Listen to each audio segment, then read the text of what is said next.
Most of my ministry mistakes where I hurt people was in hurried conversations. Yeah. I was trying to get out of the conversation. I was trying to get through the conversation, and I said something stupid, which made a longer conversation.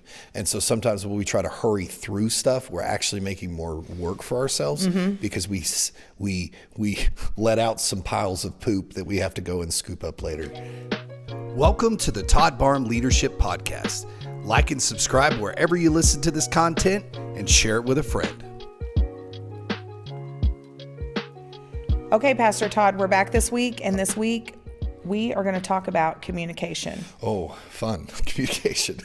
So I looked it up, and Paul Meyer is where the phrase communication is key comes from. And so the point is, how are we going to impart and exchange information and news and be on the same page? Is that even possible? Well, it's hard because there's a lot of determining factors when you're communicating with each other, with your staff, with your church people. You know, a lot of it depends on their mood. A lot of it depends on how their day has gone, how their morning has gone. Did they get in a fight with their spouse the night before, or are they extra sore because somebody said something mean to them on the way to work this morning? You know, there's a lot of determining factors, and you could say something. You could say the right thing in all the right ways, but if your tone is off, then you say all the wrong things. Or if their mood is off. They hear nothing. Well, and honestly, we default a lot to text. Mm-hmm. And text is the worst for inflection. You don't realize how much we use cues vocally and just looking at someone's body language. You don't realize how much you go off of that until it's text. It's very easy to get to thinking that someone is just ticked off at you all the time on text. I actually walked through this week. Okay. And so I thought that the timing was great. And because for me, in my situation, it was the nonverbal cues that this person couldn't see. And they decided the tone based on the nature of the conversation and the urgency in the conversation. And I finally recognized, because of all of the books and the things that I've read, I said, we need to get on the phone. Yeah. And I said, hey, we need to get on the phone because we are not tracking each other. Yeah. So when we find ourselves in a situation like that, professionally or personally, what are the first things that we need to implement so that we can communicate clearly what we're trying to say?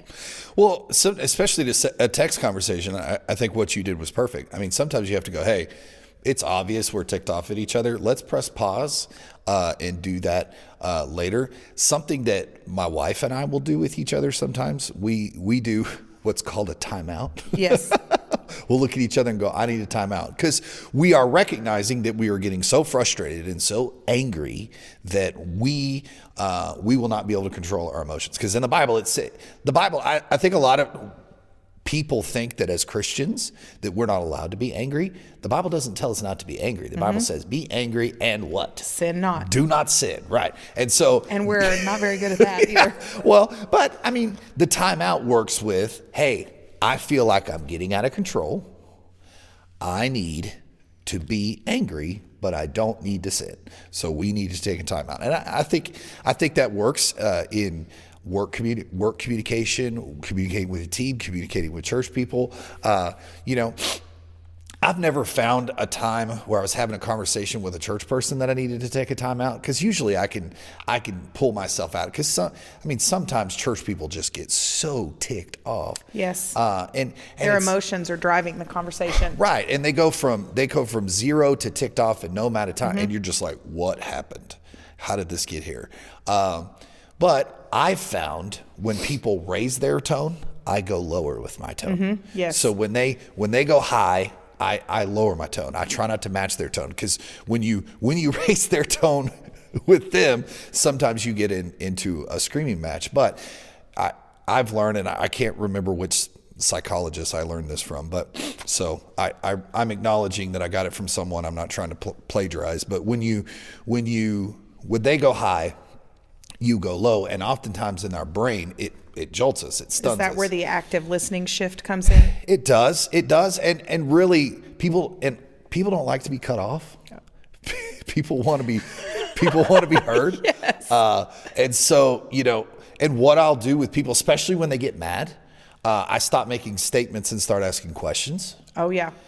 Because when you start making statements, they misconstrue what you're trying to say. So I'll ask questions like, well, why do you feel that way? Or how did we get there? Or what went on to get you so frustrated right now? Or what did I do to upset you? Because really that's the core of what you're trying to get at. What are you upset about? Because there's a lot of factors that they're upset about. Their life, maybe they missed their bill, maybe they're short on rent this month.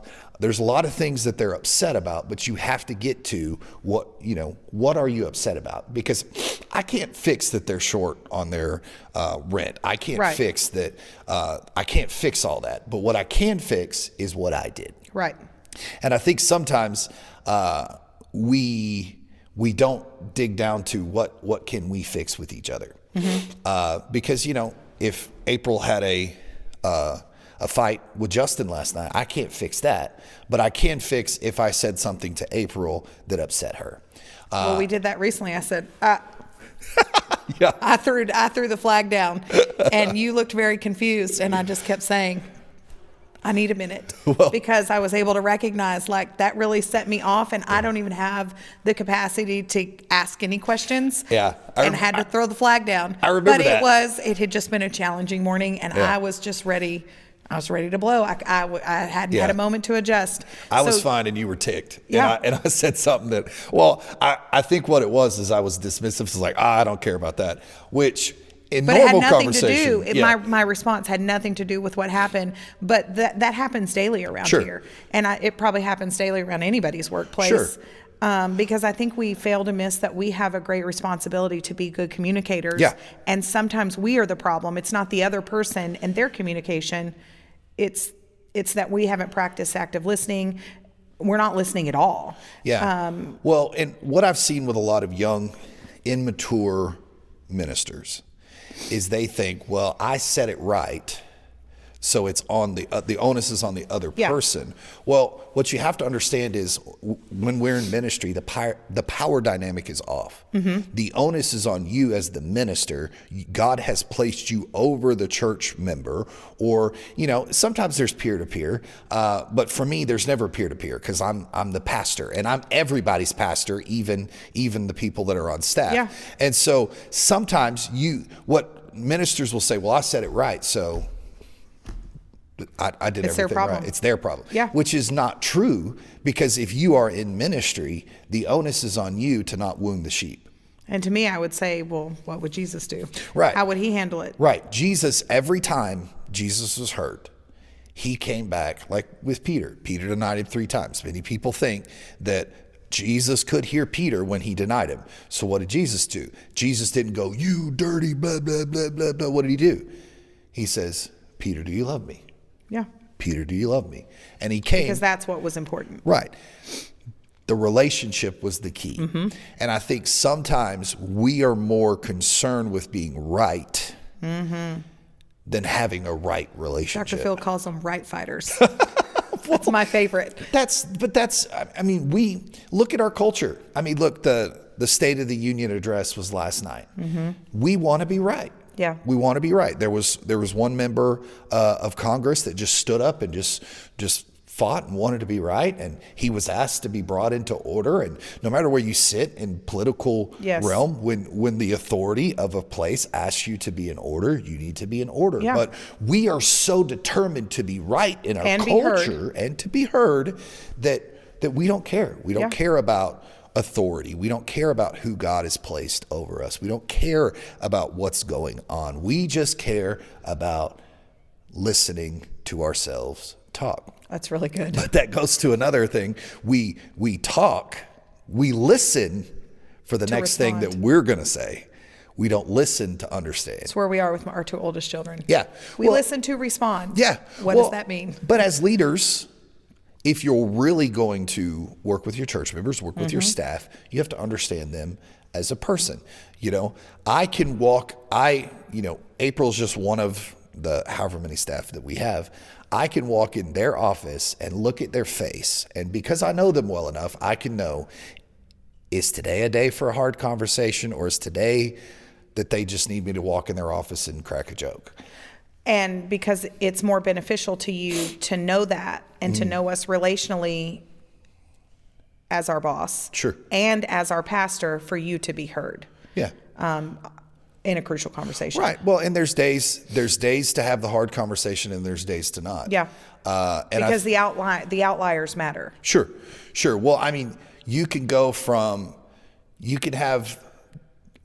having the hard conversation on one day, and that staff member will choose to leave the church. And if you choose the right day, they'll stay. But be better. But if you have it in the right way, they will love you and respect you and follow you more. I think sometimes we think that we are deserved respect and honor because we are pastors. And I think that's biblical. I think the Bible does call us that. But part of the respect and honor that we deserve is earned by loving the sheep, caring for our people, investing in people, doing the right things at the right time, doing the right thing when it's the right thing, not just because you want to be right. There's been many times as pastors that I've just had to swallow my pride and do what was right. And there's been many times that I've had to apologize to people that I did not feel like I needed to apologize to. Right. But they needed it. They needed the apology more than I needed the win of not apologizing. And so the onus was on me as pastor to say, hey, I love you, and I'm sorry I hurt you. Well, and your message can't be received regardless if it's not falling or landing where it needs to. So it sounds like we have a great responsibility to be good communicators, for us to be heard. Well, and the Bible tells us that we are to be like Jesus. And Jesus was the greatest communicator. I mean, people sat and listened to him for hours and days at a time. I mean, people were sitting and listening to him so long that there was a time that the disciples in the feeding of the 5,000 went, these people got to eat, man. Yes. Yeah. And we don't want to cut Jesus off, but these people got to eat. And so he was so captivating that people didn't care that they needed to eat. They just wanted to hear him. And the reason is because, one, the authority that he carried, but he also loved, healed, cared for people. And that's our job as ministers, to love and care for them, and pray for healing. Jesus obviously does the healing, but we can facilitate healing in their heart, but I think sometimes we forget that that's our job too. So it sounds like we have a pretty good instructor for where our communication skills could come from in the first place. Oh yeah. Beyond all the reading and audible that we could consume. Well, and Jesus wasn't always nice to the disciples either. I mean, he called them, you brood of vipers, and many times he's like, you guys just don't get it. I mean, he wasn't always. I think sometimes we think that Jesus was this posh PC guy that didn't really do things, but he got ticked sometimes. He flipped tables. He called the disciples at times, you brood of vipers. He told one of his beloved disciples, get behind me, Satan. He told his mother that she wasn't his mother because she wanted him to do something that he didn't want to do, and so, or he didn't feel like needed to be done at the time. He definitely didn't shy away from any conversation or topic. I think sometimes as ministers we shy away from conflict because we feel like Jesus was this super PC, super posh guy, but he wasn't. He was when he needed to be, but when he built his leaders, he poured into them and sometimes went to the nitty gritty and cut where it needed to be cut. Well, and I think sometimes we mistake the Sunday school Jesus that we learned about for the actual Jesus we're studying as adults. Yeah. And that's why we think he was always a ray of sunshine. So let's talk about tone, because that is something I personally can struggle with. I have a very deep, straightforward voice, or I'm the exact opposite, and I'm just going to chatter away and leave everyone confused. So how do you find that balance? I don't know. Because what you said at the beginning really touched on a huge subject too, that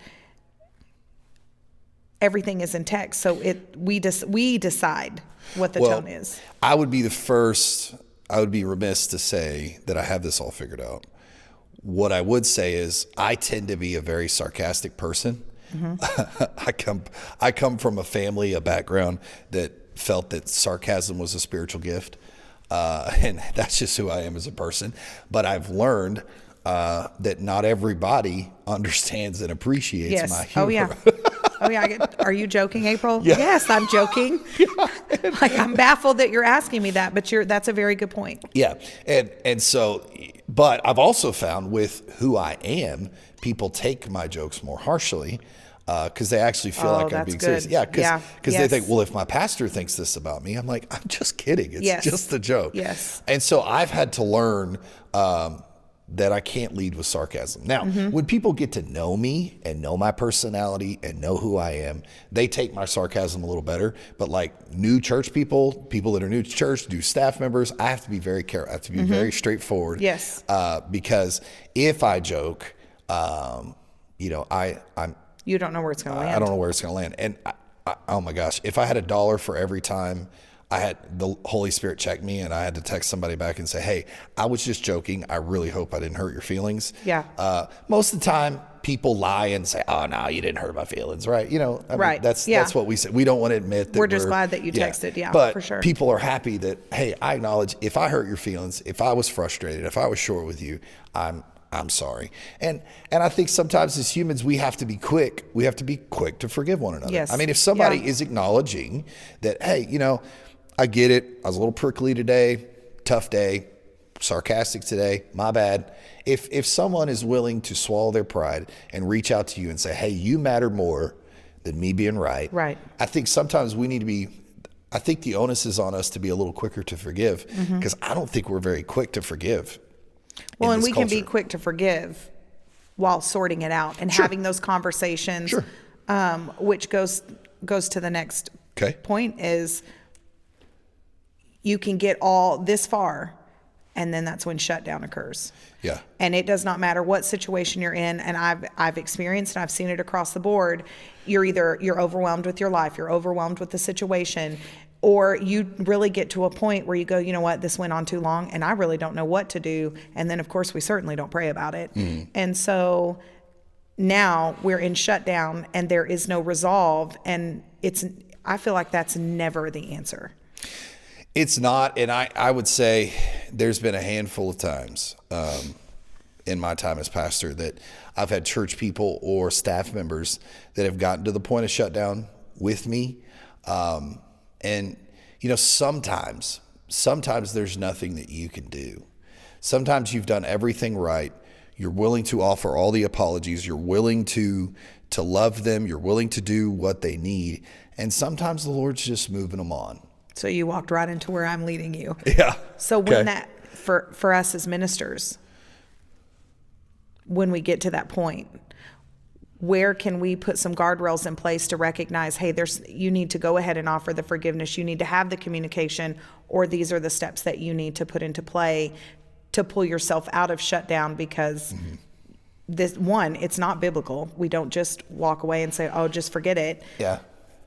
I think, and this is hard for me to say, but I think one thing that I've had to come to terms with as a minister is we only get to pastor people for a season.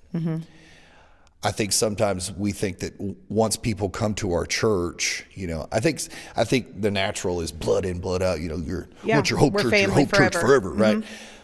But you only get to pastor people for a season. Yeah. And hopefully that season is a very long time.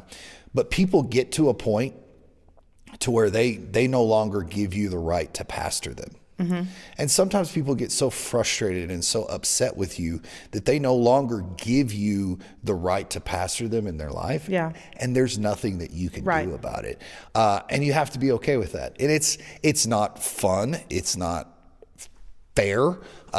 This has happened to me a handful of times. I mean, I don't want to say it's happened a lot. It's happened a few times. Sometimes we've been able to talk it out and just leave in peace and just say, hey, I love you. The door is always open. Where you run into them at Walmart, Pastor Darius, a good mentor of mine, always taught me the Walmart rule. Okay, with church people, treat them so well when they're leaving that when you run them into them at Walmart, it's not awkward. That's really good. And so I always remember the Walmart rule, but there's still sometimes when people are so upset that you've done everything you can, and you can in your right mind say hi to them in Walmart, but there's times that they don't want to say hi to you, and you got to be okay with it, and you got to move on. But I try to always do everything, especially when people are leaving. I always try to do everything that when they run into me at Walmart, they'll say hi, we fist bump, how's your new church? And then we move on. Yeah. Well, because like you said, it was a season, and sometimes we aren't privy to know why the Lord did close that season, even though we take it personally. Well, and I think we get this God complex that we think that that we are supposed to pastor people for all of this time, and God just gives us people for a season. And I've seen in Hope Church sometimes God moves people on because He's going to do something different in the season. Yes, and these people aren't going to help you in that season. Now, whether they get mad or upset about that, it is what it is. But not everybody is for every season. There's some people that helped us start Hope Church 15 years ago that aren't with us anymore because they were the starters. They were the groundbreakers. That's they what fulfilled their commission. Yeah, that's what they want to do. And so, but there's people with us now that may not be with us in the season that's next. Yeah. And we just have to be okay with that. And we always have to go back to, this is the Lord's church, and what God wants to do with His church is okay. And the gates of hell will not prevail. Hail. I went to Texas. Your mineral wells is showing. The gates of hell. So you touched a little bit on active listening, but I feel like that is, for me, I've learned that is the most important thing, because whether you are a very spiritually gifted talker, as I am. Sure. It is applicable to those who aren't talking, because if you are not actively listening, now you are stuck in the loop of listening to respond. And I feel like young leaders, regardless of their maturity in life, when they are young in leadership, young in their communication skills, that causes the most conflict and creates the most hurdles. But it is also hard if you are not self-reflective, or you've given someone the permission to give you that feedback. Yeah. I will say active listening is super hard for me. My brain works very fast. Yeah. I listen to books at 2 times speed, podcasts 1.5 speed. So 9 times out of 10, especially if we're talking, I could finish your sentence before you finish it. And I'm already ahead of you and know what you're going to say next.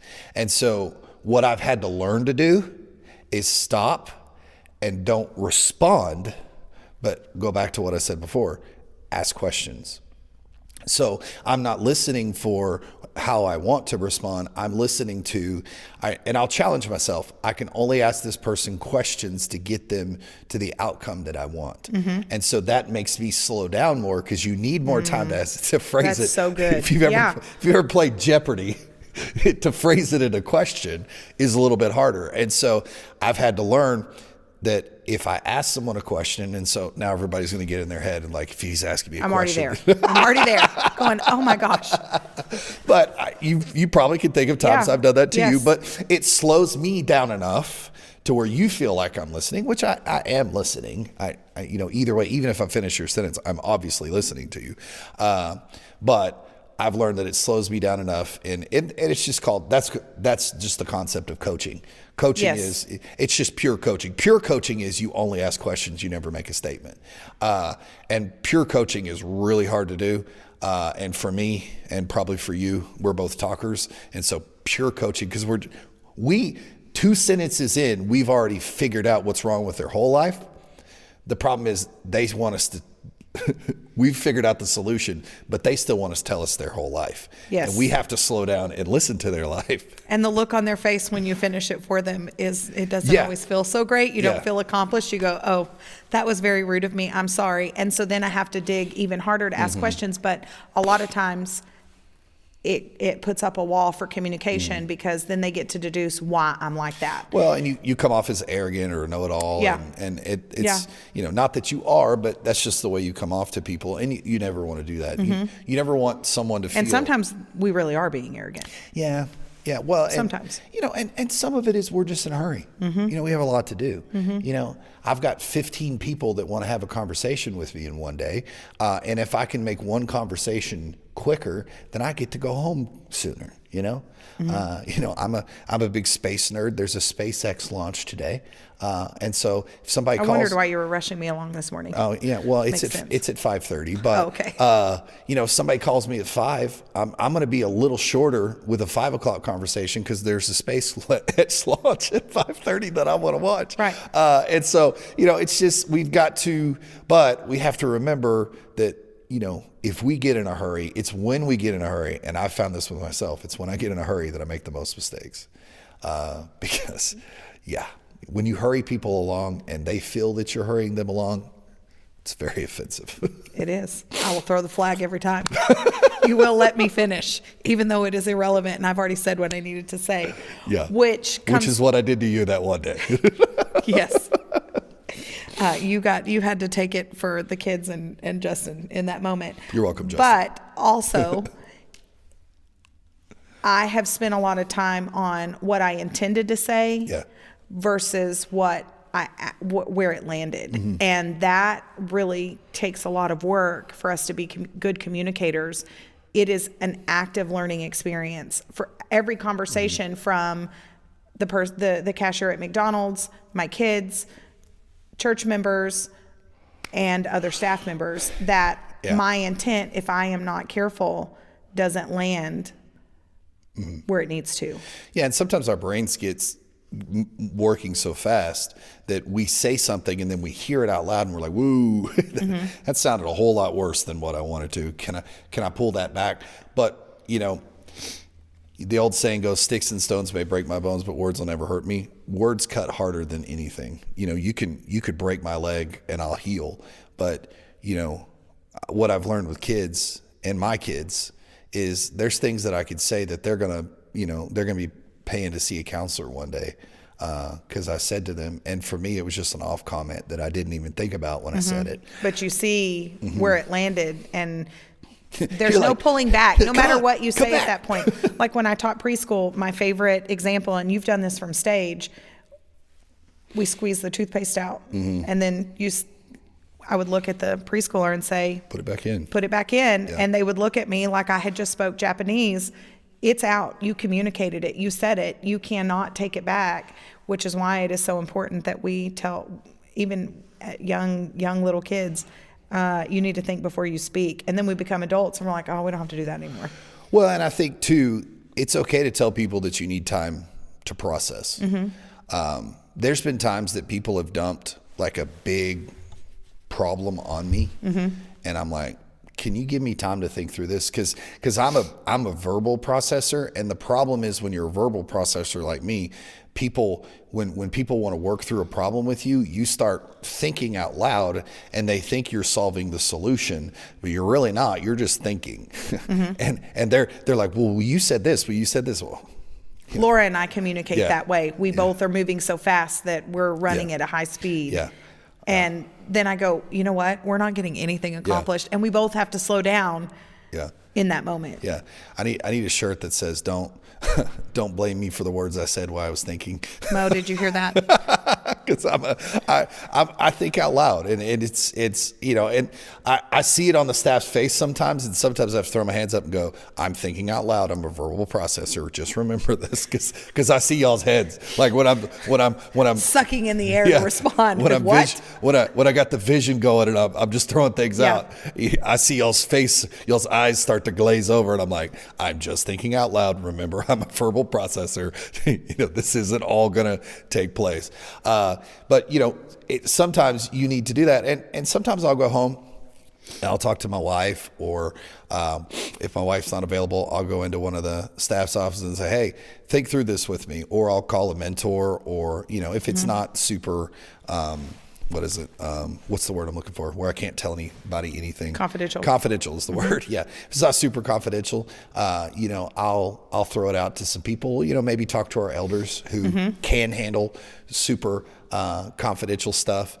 We've got some great elders. And they're very spiritual. Yes. And they don't talk a lot. They listen a lot. And that's good. And when they speak, I definitely listen. Yeah. I am actively listening. Yeah, when they call and say, "Hey, Pastor, I got something to talk to you about," I'm like, oh, "What did I do?" Well, and so we're tracking along that it's sort of snowballing, that the communication skills, it really is very involved. Yeah. There is a lot there, and so they're all connected. You need to be relationally connected to the person. Even if it's just for a moment, you can actively listen and hear what they're saying to understand what they need from you and how you can answer it and how your tone is. Because I feel like we let our tone go by the wayside a little bit when we're very comfortable and familiar. Yeah. And even take it a step further when we are in a text communication exchange, email, whatever. And we think emojis make it better, but it doesn't. Oh yes, I am an emoji person. Like, I realize I said this very directly, so I'm going to put a whole bunch of hearts. And I have recently learned that people are like, "We just thought you really liked that handful of emojis." I was like, "Oh no, it's inflection in my voice." I'm going to send you the most direct thing, but with the laughing face, so it's okay. The preschool teacher in me cannot take out the sandwich communication. That is a very hard habit to break because it can be very confusing. But I can also tell you that I have learned a lot of communication techniques along the way professionally, and where I am now and mentoring and ministering to people, it makes so much confusion, and I've had to relearn the basics of communications because the communication styles aren't applicable across the board in our lives. Well, and it's generational too. The way I can communicate with my kids is not the same way that I communicate with staff or older adults, or it's all. But the point is, though, and I think the point that we're getting to is just be a lifelong learner. Yes. With communication, and always. I think also always be willing to just say you're sorry. I think if we're quick to say that we're sorry and quick to say you matter to me more than what I had to say, I think that goes a long way with people. Because I think because we live in a world right now that just screams at each other. Oh yes. And when someone actually feels like, hey, I care about you more than the topic I'm fighting for. I think Diet Dr. Pepper is the best. I'll fight you to the death, but I care about you more than I care about Diet Dr. Pepper. I really like Diet Dr. Pepper, let's be honest. But people have to feel like they are more important to us than this topic that we're fighting over. And sometimes I think we're so opinionated that we forget that person matters over our opinion. And that one day I will have to answer for the way that I treated or handled or communicated to that person. And that really drives me sometimes to go, you know what? I really do feel like I am right here, but I know what this person needs. And I have prayed, and the Lord doesn't come back with an answer. He asked me to repent, and so I do. And it changes everything when you circle back.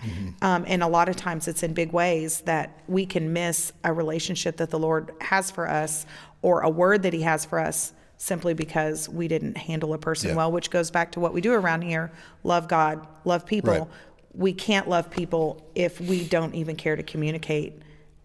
Right. And we have to remember that souls, we're dealing with souls, and people in heaven are more important than being right. Yep. And because it won't matter then. It won't matter. And the onus is on us as pastors and ministers and leaders, that God has placed us over these people, and their eternal soul is, I don't want to say it's in our hands, but we can affect it more so than anybody else. And the responsibility is on us. Well, and something Ms. Ruby says so much when she is pouring into me is, the first words out of her mouth are, you have to keep your eyes on him. But if my eyes are not on the Lord, my eyes are on me being right, and all the reasons that I am right and all the reasons they're wrong. And then how can I make them not help them. How can I make them understand Right. that? And so then If I they would only remove the Lord understand. completely out of it. Yeah. You know, a trigger word around here is help me understand. And everybody knows that exactly where my communication is going, but I've had to learn to place that there for If I had myself. $1 for every time you told me that. Help me understand what you're trying to say. But it is that I'm getting upset and I know that I need to stop and ask questions, but I can't. So I mark myself. That is my time out to get my feet underneath me because I know myself now Yeah. and I know what's coming, but I also have matured myself enough to know I am missing a whole lot here, which is why I'm frustrated. But I also know you well enough to know when you say to me, help me understand, the next words I say are the most important. And if I flub that up, there's going to be a lot longer conversation. Yeah. And so, and people have those, different people have those trigger, and you could tell, like, did you really mean this? Or some people will say, I'm trying to understand you. Or what did you really say? Or did you say that to me? You know, those are all kind of words that you're like, the next words I'm about to say are very important. And people give you those cues if you just learn to pick up on them. Yeah. Well, and you have to know them or you have to learn to look for them. Yeah. And I will even tell you that it can be very, very difficult when you are so busy. It's hard. I'm in a busy season in ministry right now, and while learning new things and redoing old things, like I am in a season of busy. Yeah. And then personally, I am in a season of busy. Right. And then it is, where do I find time for all the things? And now I need to find time to communicate with you. Can you please just recognize where I am and let me just do it? But people don't, I'm not the most important thing in their world. Right. And so the responsibility falls on me. And I will tell you, the favorite conversation of Justin and I about communication is bad bosses and bad church experiences. Yeah. And it always goes back to communication. What did we not like? But then now we can circle around and go, remember this story? Let me tell you where I got it wrong. And we find some good learning lessons there. Well, in most of my ministry mistakes where I hurt people was in hurried conversations. Yeah. I was trying to get out of the conversation. I was trying to get through the conversation, and I said something stupid, which made a longer conversation. And so sometimes when we try to hurry through stuff, we're actually making more work for ourselves because we let out some piles of poop that we have to go and scoop up later. And Those are Sunday morning conversations in ministry, in my opinion, because we are a growing church. Yeah, Sundays are crazy. But we are busy, and I have to slow myself down and go, I am in a hurry, and that person has no idea what is on my plate this morning, or they don't recognize, like, I need to be on stage, and this is a very important conversation. And I have learned that I have to be very direct, and I have to have a certain tone to go, you are so important to me, and I am sorry that the conversation is here, but I have to walk away. But then I have a responsibility to circle back around. Well, and what we have to understand is it's just one of many conversations for us on a Sunday morning, but to them it's the most important conversation. Yeah, and they may have waited all week to respect my time. And they've been thinking about what they want to say to you all week. And then I just go, I have to be on stage, sorry. Yeah. That's terrible. Which you do, but you can circle back. I don't have to say it Yeah, you can circle back and go, hey, listen, I want to have this conversation with you. Can we schedule some time to do it? And as a leader, though, that is my responsibility to go back and do it. Right. And it's easy to let it go, but then you catch it when you can. Yeah. And so I think where we can kind of end is that we've talked about all the ways that communication needs to go right, and you've shared with us a lot of really good things. But my ick in conversation and communication is I statements. I really struggle when people start with I statements. I take them very personally. I can be aware in the moment, and then I start trying to dig it out. But why are I statements important? And where do we use them? Well, what I was taught in, I learned a lot of my communication skills from my marriage counseling times. Because in marriage is I need this and da-da-da and da-da-da and da-da. I and you. Right. That's how we started. Yeah. Yes. But what you need to do, what really, especially if someone hurt your feelings, is it made me feel this way when you did this. You're not saying 2 parts. Yeah. You're not saying that they meant to do that. You're just saying, this is what you did. This is how I perceived it. And this is how it made me feel. Now, then the onus is on that person to own your feelings, because it's your feelings. They can't tell you whether you felt that or not. And then, and then you go from there. But when we get direct and I need this and I need you to do this and that puts people on the defensive. Yeah. And that's why. Because you're like, wait just a minute. Yeah. Well, especially when the conversation gets heated, you could say things like, when I use I statements, it's more of in the, I didn't try to do this. I'm trying to do this. They're focused at me, not directed at you. Right. And the problem is with our conversation, most of our conversation needs to be pointed in at us instead of pointing the finger at somebody else. Because I statements, I feel like, can really be Yeah. weaponized and passive aggressive and backhanded in my experience. Yeah. Well, and we have to remember in a conversation, we do need to get our point across, but we don't need to spend the whole time pointing our finger at somebody else. Because, the old saying, when you got one finger pointed at somebody else, you got three pointing back at yourself. So you've got to, when you get too direct with people, it puts them on the defensive, and then you've got them on the defensive, then they're upset, and then you've got to circle back and get them out And of now their it's defense. a mess. Yeah. And then they're confused still by the time you circle back. Well, and then it's fight or flight. Yeah. A lot of people, fight or flight is an emotional thing too. And so if you attack somebody, especially with the leadership, standing that a lot of us have, they go into fight or flight. And many people, and then their endorphins get up, and we make the most stupid decisions. Oh, yes. When endorphins get up and our adrenaline goes high, and just turn on, scroll through TikTok and see people getting out of their car with a baseball bat and beating people's windshields in.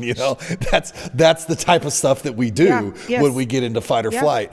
Especially if you stay there too long. Yeah.